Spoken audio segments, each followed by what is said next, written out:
आज का जो क्लास 12th का पेपर आया है काफ़ी ज़्यादा टफ है, ऐसा काफ़ी सारे स्टूडेंट कमेंट कर रहे हैं। तो यहाँ पर ये पेपर टफ क्यों है और इसके क्या रीज़न हैं, क्योंकि कई सारे स्टूडेंट ऐसे भी हैं जो कि 80 नंबर का करके आए हैं। 80 का पेपर है, 80 नंबर का ही करके आए हैं।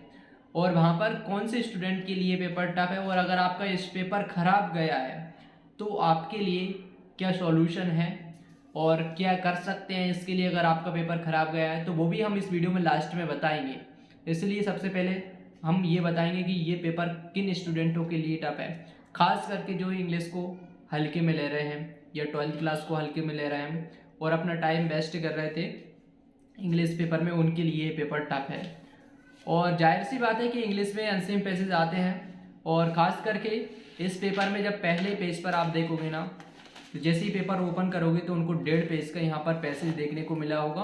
तो इस पैसेज को हल करने में उनका लगभग आधे घंटे से ज़्यादा टाइम ख़राब हुआ होगा, क्योंकि पढ़ने और समझना इंग्लिश को इतना आसान नहीं होता है और अधिकतर स्टूडेंट इंग्लिश में कमज़ोर होते हैं।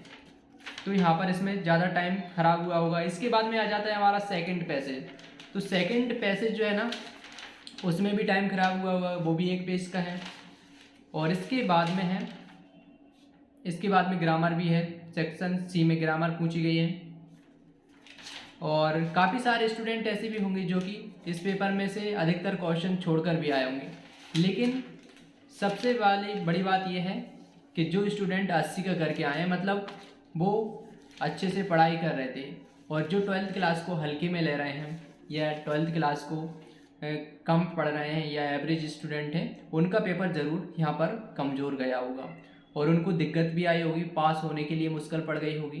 तो आपकी क्या स्थिति है, सबसे पहले तो आप अपने कमेंट बॉक्स में बताइए आपकी क्या स्थिति है। आप अच्छा करके आए हैं या फिर पास ना होने की स्थिति में हैं या फिर पास होने की स्थिति में हैं या एवरेज में हैं, तो ये हमें कमेंट करके बताइएगा। अगर आपका अंग्रेज़ी का पेपर अच्छा नहीं गया है तो इसके लिए आपको क्या सॉल्यूशन है, कैसे आप इंग्लिश में पास हो सकते हैं। अगर आपको लग नहीं रहा है कि मैं पास हो पाऊंगा तो आपको टेंशन लेने की आवश्यकता नहीं है, बल्कि आगे जो पेपर हैं उनकी अच्छे से मेहनत करिएगा और आपको बिल्कुल भी निराश नहीं होना है पेपरों को लेकर, क्योंकि पेपर हैं। अगर आप अच्छा पढ़ोगे तो अच्छा करके आओगे, अगर अच्छा नहीं पढ़ोगे तो आप पीछे भी रह जाओगे। तो इसलिए अच्छा करें। और अगर आपका जो इंग्लिश का पेपर ख़राब गया है तो इसके लिए सप्लीमेंट्री एग्ज़ाम भी होता है। अगर आपको ऐसा लग रहा है कि हमारे कम नंबर आ सकते हैं, फेल होने की कगार पे हैं, तो आपके लिए सप्लीमेंट्री का एग्ज़ाम भी होता है अगर 1-2 नंबर से पीछे रह जाते हैं। और या फिर रुक जाना नहीं परीक्षा भी होती है अगर फेल भी हो जाते हैं तो एक आध पेपर में। तो इसलिए लेकिन आपको उस कोशिश पर नहीं जाना है कि हमें सिर्फ रुक जाना नहीं के लिए ही हम बैठे हैं या इसलिए हम परीक्षा दे रहे हैं। तो आपको ऐसा बिल्कुल भी नहीं करना है, आपको पूरी मेहनत करना है और हर पेपर में अच्छे ज़्यादा से ज़्यादा स्कोर 80+ 90+ आपको लाने का प्रयास करना है। आपको ये नहीं सोचना है कि हम सप्लीमेंट्री का एग्ज़ाम दे देंगे, हम रुक जाना नहीं कर दे देंगे। आपको पूरी कोशिश करना है, क्योंकि अभी परीक्षा चल रही है और अभी आपके पास टाइम है।